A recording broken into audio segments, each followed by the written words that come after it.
In today's video, I'm going to show you how to find CD key on Steam. Finding your CD key on Steam in 2025 depends on whether the game you purchase actually provides one. Many newer Steam games no longer use CD keys since ownership is tied directly to your Steam account.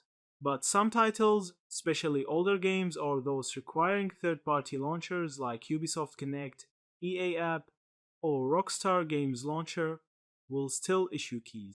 To check, start by opening the Steam client on your PC.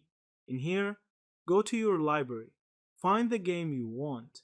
Now, right-click on it and select Manage to CD keys. On some versions, it may appear as CD key or product key under the game menu.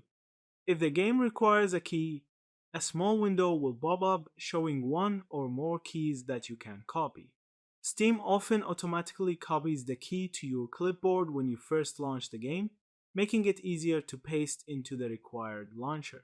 If you don't see the CD key option, it usually means that the game doesn't need one anymore. Publishers have been moving away from keys and now authenticate directly through your Steam account. For example, Ubisoft and EA titles used to require manual key entry, but now they link accounts automatically when you launch the game. You can also check Steam inventory for certain games like promotional beta keys or DLC codes, or look in your Steam purchase history via account details, though in most cases keys are only visible from the library game menu.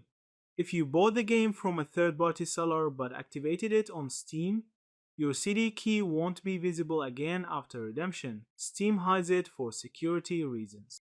In that case, you'd need to retrieve it from the seller's confirmation email or account dashboard. That's it. Thank you for watching this video.